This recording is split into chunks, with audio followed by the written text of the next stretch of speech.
CorelDRAW бағдарламасында қалай суретті қалай алу керек, қалай енді сурет ұрлау деген кезде біреудің суретін ұрлау деп түсініп қалмаңыздар.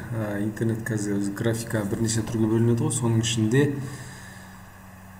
растрлық графика және векторлық, онан фракталь графика деген бар, 3D графика бар. Соның ішінде бізде сапасы ең төмендеу растрлық графика, яғни сіз бен біз күнделікті өмірде пайдаланып жүрген графикалар интернеттен көшіріп, енді біз оның сапасын қалай жақсартамыз.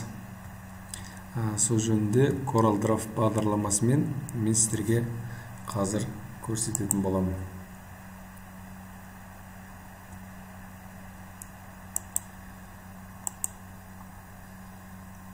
Олай болса біз екінші сценаға қосылайық. Қазір сіздерге CorelDRAW бағдарламасын сол арқылы қазір барлықтарыңызға көрініп тұр ғой.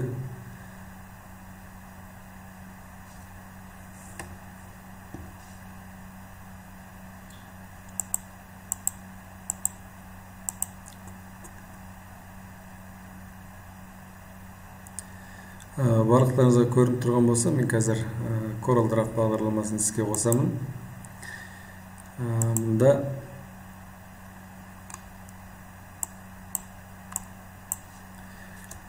енді сурет ұрлау дегенде біз интернеттен әртүрлі суреттерді аламыз. Мысал ретінде бізге әртүрлі нәрселерді өрнектеген кезде оюлар өте қажет болады. Оның ішінде неше түрлі оюлар бар.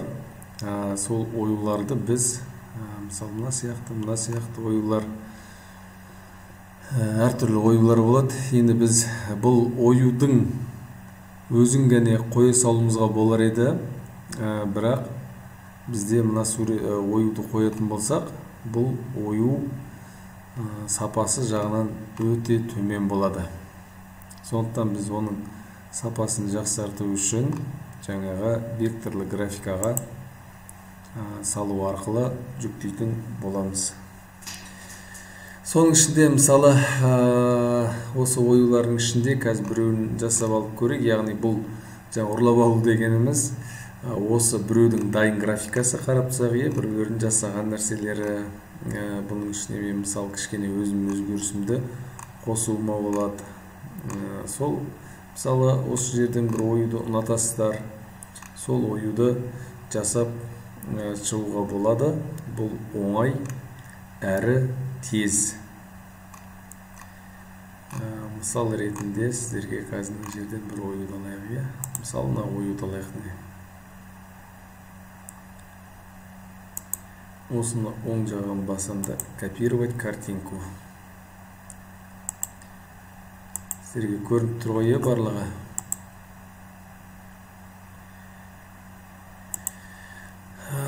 Копировать картинку деймін, оны жаңа Corelға апарамда қоямын. Мысалы, бұны автоматически абрис жасауға болады, немесе қолмен жасап шығуға болады. Мен мысалы мына оюды көз алдыма елестеткен кезде, маған бұл оюды толыққанды жасап шығу үшін маған мына бөлігі ғана жеткілікті.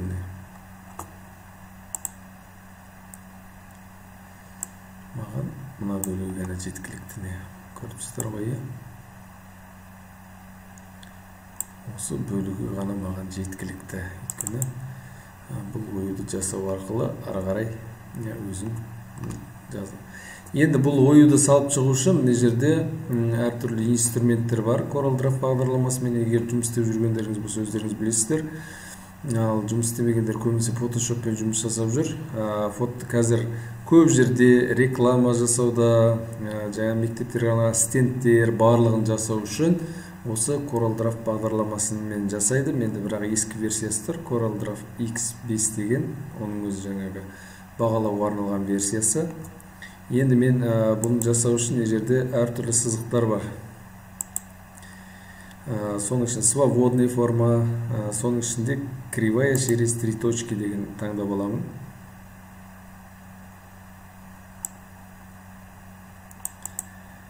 Мысалы мына ою жасау үшін маған бірнеше минут қана мысалы жеткілікті. Аламын да мынаны бастырып жағамын.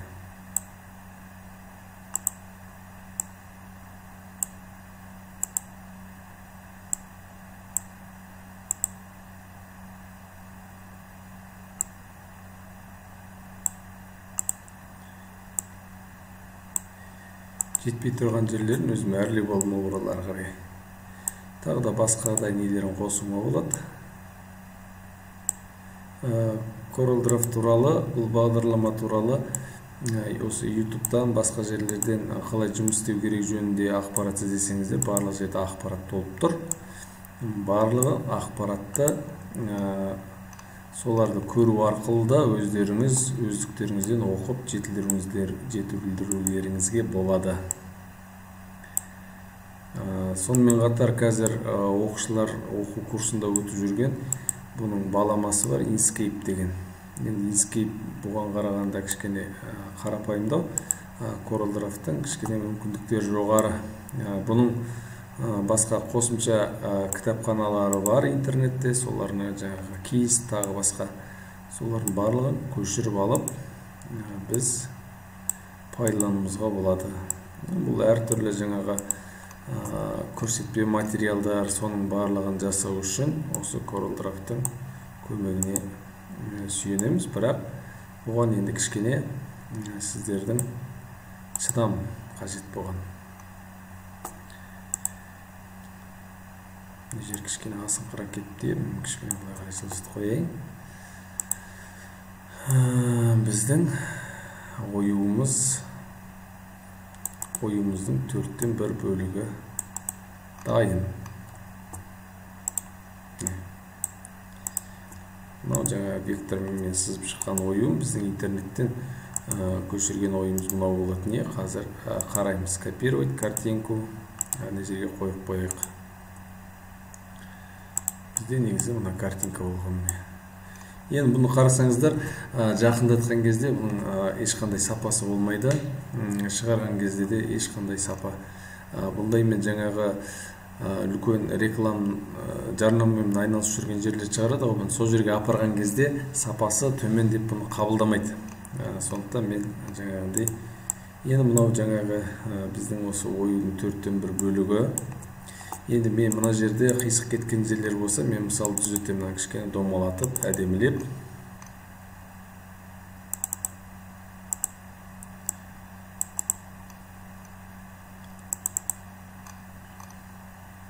Көрдіңіздер ғой, не жерде мен мысалы сәл қисықта болып тұр, оны жаңа стрелкаларды созу арқылы мен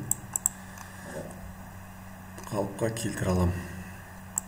Мына жер мысалы қалған жердің бәрін нормальный. Енді бұны көшірем, қайта қоямын. Қайта қойғаннан кейін мына жерде мүмкіндіктер бар. Отобразить по горизонтальной, вертикальной деген бар. Содан кейін астыға үстіге түсіп кетпес үшін shift пернесін басып отырамын да, мына ойды жерге әкеліп қоямын.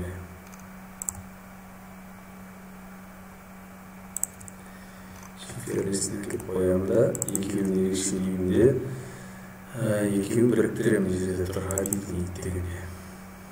Бізде мынандай ой пайда болды. Енді бұны копировать, ставить деймін. Отобразить по вертикали. Ойының екі жағы. Копировать, ставить деймін. Мен мысалы 90 градус деп беремін. Мен қазір қолмен бұрғанмен бұл әртүрлі бағытқа өзгеріп кетуі мүмкін. Мен ойым тура шығу үшін мен ромбиктерді бір-біріне біріктіремін. Мынаның ромбигін әкеліп мында қоямын. Енді мынанда көшіру, қою, отобразить горизонтально, shift басып отырамын да, мен мына жерге әкеліп қоямын.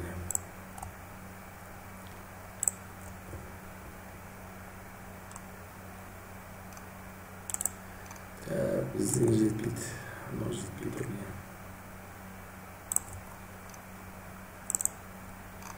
Қалғандарын мен соның барлығын қоршап аламын, ерекшеленеді.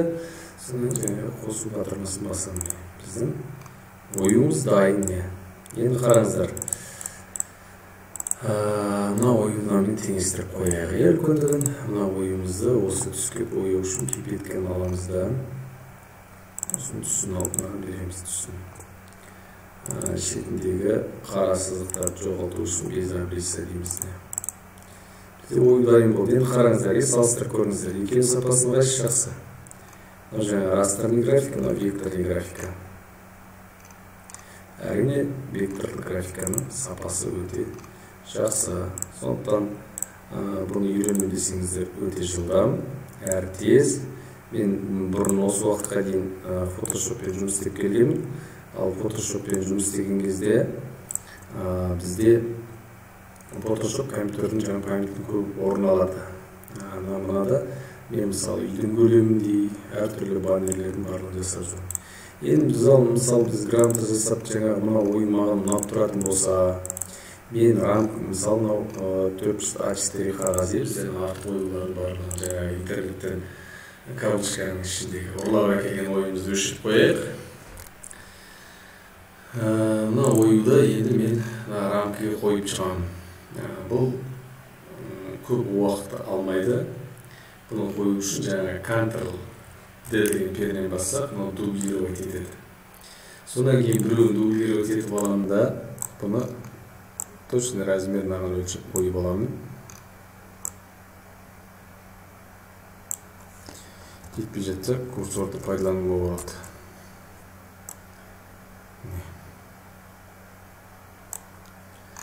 Тура қойып алдым. Енді мен Ctrl-D-ні басып атсам, астына автоматты түрде түсіп отырады. Бұны көшірмелеймін вставить деп қоямын.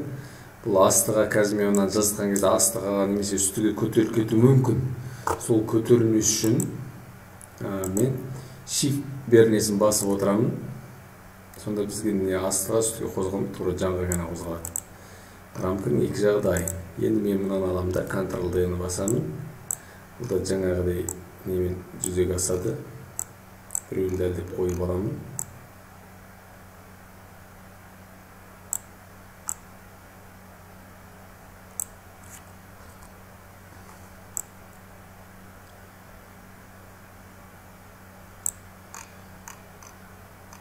Яғни бұған кішкене төзімділік керек, әрбір деталін.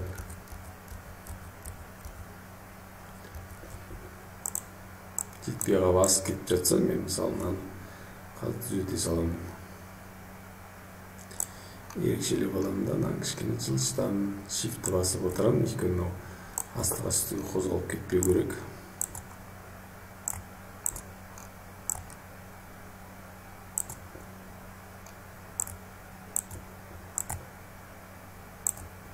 Сәл миллиметр кетіп тұр, ол миллиметр бізге.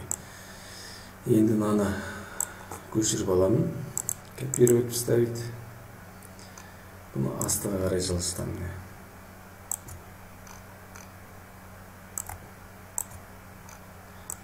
Бізде рамка дайын.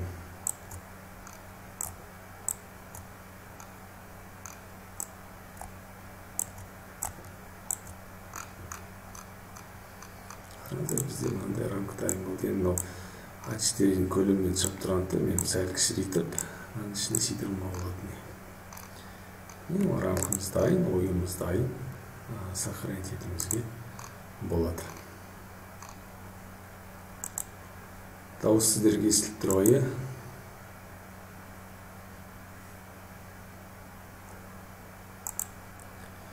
Енді басқадай сұрақтарыңыз болса, қоюларыңызға болады.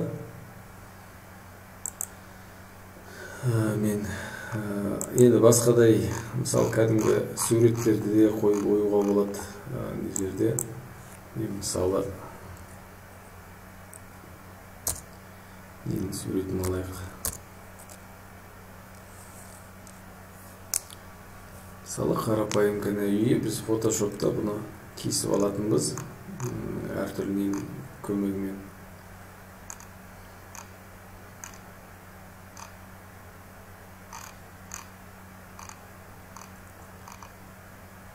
Мына үйді алайық.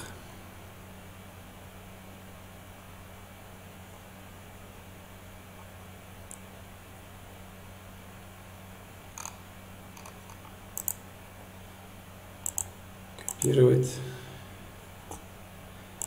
Жаңадан ашайық.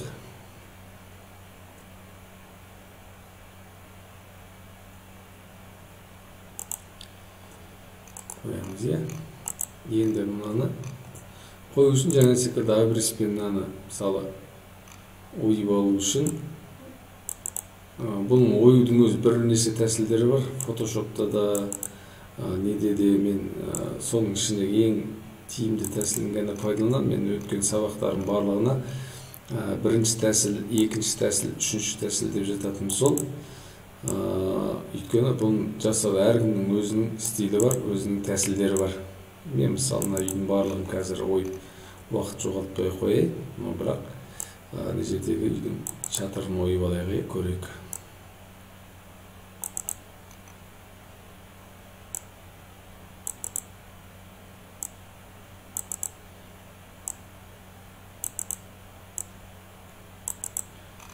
Мен оны қоршап аламын.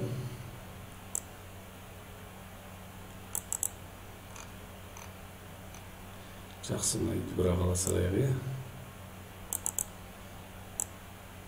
Қоршап аламын.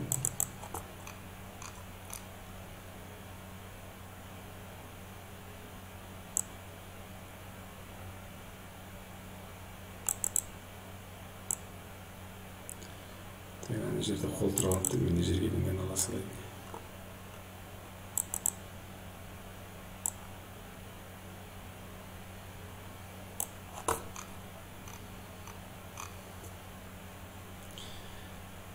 Біздің суретіміздің жерде немелеміз үзіліп қалды. Бір сызық бір-біріне үзілмеу керек. Сол кезде барып біз сызықтың ұшында 4-5 тұрады. Кішкентіне көріп отырсаңыздар, соған әке қойсаңыздар, мына жерде стрелканың сурет шығады. Стрелканың сурет шыққан кезде барып жаңағы тінтеуірдің сол жақ батырмасын басып қоя беруіміз керек. Мысалы мен секілді үйді қоршап шықтым. Мен үйді енді қиып алуым керек. Үйді қиып алу үшін үйді толық ерекшелеп аламын да, жаңағы выделение деген бар не. Үй қалды. Үйдің қоршауын алып тастаймын деледі. Үй немесе басқа да адамның суреттерін, фото, басқа коллаждар жасаған кезде осыны пайдалануға болады. Содан кейін артық кетіп тұрған жерлер, нүктелерді жылжыту арқылы біз жасап шығамыз.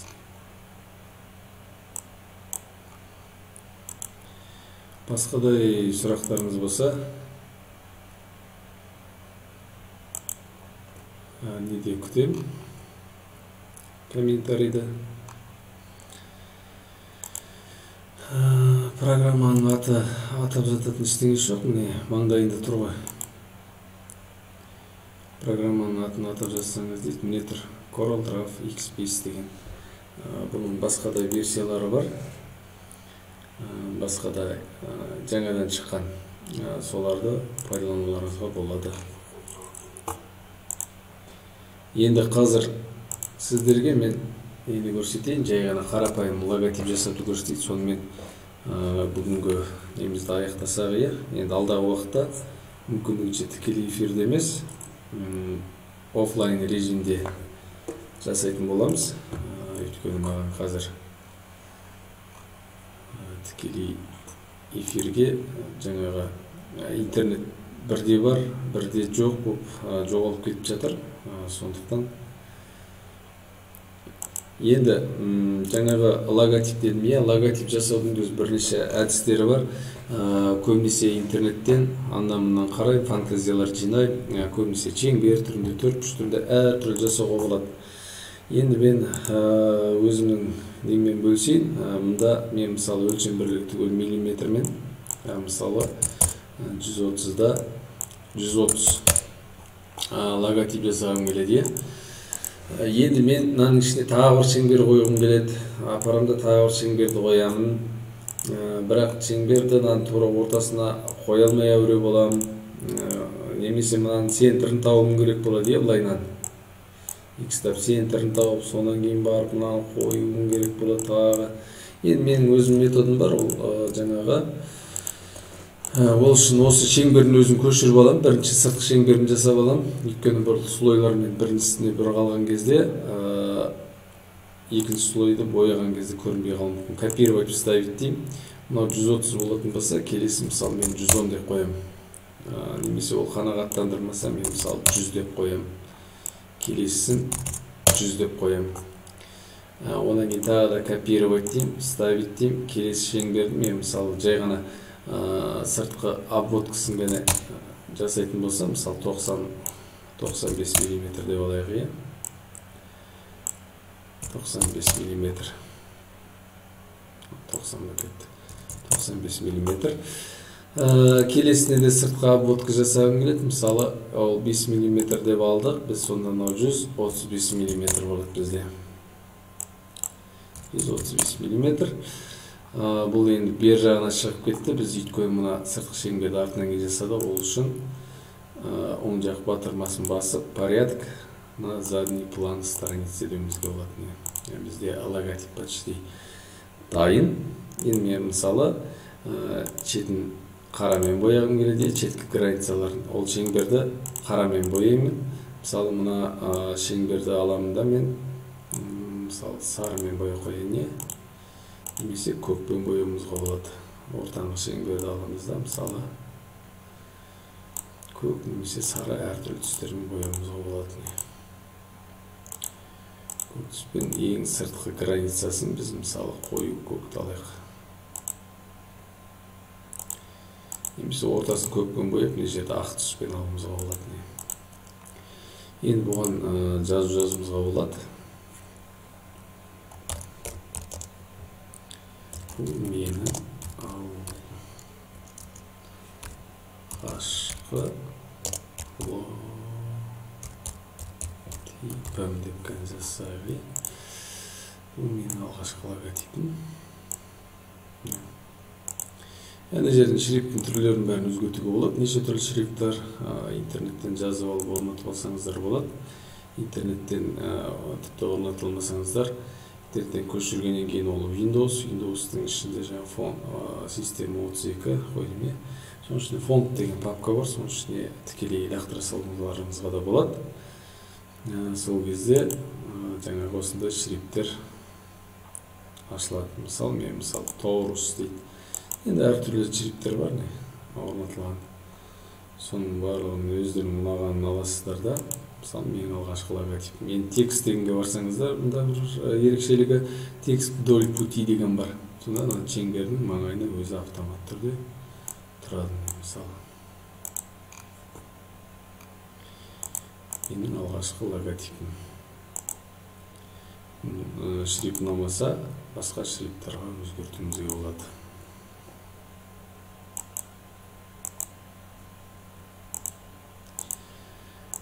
Басқада Абай атамыздың, тағы да біздің ақын жыраулар, неше түрлі суреттерін жасап жатыр ғой. Соның барлығын осының көмегімен жасауға болады. Бірақ көп қажырлы еңбекті қажет етеді.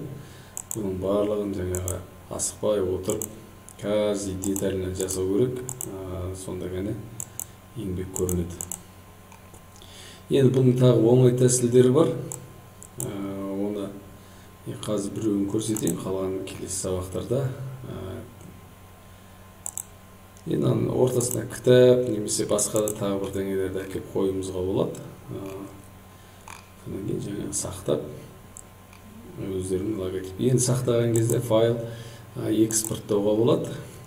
Экспорттаған кезде бізде JPEG файл бар, GIF бар. Ping деген бар, Ping деген сақтайтын болса, логотип домалақ, маңайында ешнеге болмайды. Мысалы, слайдқа апарып қоятын болса, осы маңайы бәрі кесіліп қалады. Мына жерде форматтар бар, әртүрлі. Ping деген мына формат, мен көбінесе Ping. Содан кейін JPEG форматта сақтаймын. Басқасын көп қолданып көргім жоқ. Бірақ слайдтарға тағы да басқа нелерге кіргізу үшін, мына жерде тағы басқа форматтар бар, соларды бір-екі рет пайдаланып көрдім. сонымен сақтауымызға болатын. Енді бір оңай тәсіл бар. Ол жаңағы интернеттен іздеген кезде, мысалы орнамент іздейтін болсақ, орнамент вектор деп іздейміз, вектор сынамы. Мысалы, мына сияқты орнаменттерді береді. Соның ішіне мысалы сапалылау орнамент. Енді мен мысалынан барлығын салып отырмаймын ғой, бәрін салып отыру үшін қанша уақыт керек. Бағана оюды алғаш көрсеткен секілді жасап шыға салуыма да болады. Бірақ одан да мысалы оңай тәсілдер тұрған кезде мен оның бәрінеге жаңағы еңбек кетіріп отыруым керек деген сияқты әңгіме. Мысалы, копировать картинку. Королға кеп қоямыз. Қойғаннан кейін маған мысалы мынау ою керек маған. Оны обрезкамен кесіп, осы ою дегенді қалдырамыз, кесіп аламыз. Енді бұны мында бір оң жағы батырмасын басамыз, трассировка деген бар. Трассировка, логотип, немесе подробный логотип, картинки, мысалы логотип деймін. Өзі автомат түрде мынаны трассировка жасап береді. Ойдың өзі ғана қалады мысалы.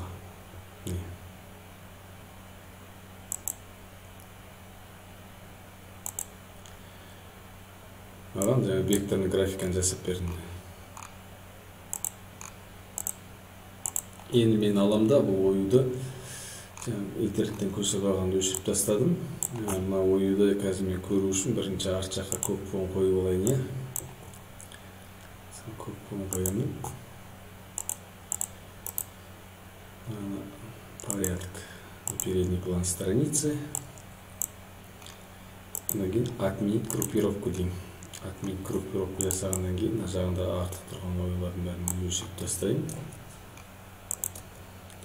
Мына жерде мысалы домбырақ шеңбер қалып қалған. Мына жерде жазудың орны қалып қалған. Бұл жазудың орнын кетіру үшін барлығын ерекшелеп аламыз да, бағана объединение деген бар. Енді бұны сары түске бояймыз, көк түске бояймыз, ақ түске бояймыз, өзіміз қалаған түсімізге бояп пайдалануымызға болады. Егер ою жаңағы симметриялы, мысалы мына жерде қарап тұрсақ симметриялы шыққан жоқ, мына жер бұтыр-бұтыр болып тұр, мына жер тегіс болып тұр деген сияқты. Оны қайтадан өңдей салу көп уақыт алмайды. Мұнан бағанаға бірінші тәсілде көрсеткен сияқты мына оюды аламыз да екіге бөліп аламыз. Мен қазір мына жерде тінтуірім дұрыс жұмыс жасамай тұр. Мысалы мен екіге бөліп алдым оны. Енді қайтадан копировать, вставить. Ctrl-D-да клонирование пайдалану болатын еді, оған бұл жіберіп копировать, вставить десеңіз, сол орынға түседі. Содан кейін жаңа оны жылыстаймыз. Жаңағы отразить по горизонталю деген басамыз да, мына ойды shift басып отырып, мына жанына әкелеміз. Екеуін ерекшелейміз де, екеуін қосып саламыз.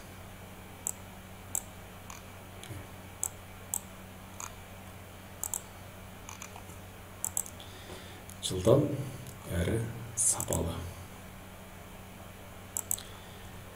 Енді бүгінгі осы, келесі нелерде бұйырса тағы да шығатын боламыз. Бұнымен тоқтамаймыз. Қысқа сабақтар салып тұруға мүмкіндігінше жағдай келетін болса салып тұруға тырысамын. Назарларыңызға рахмет.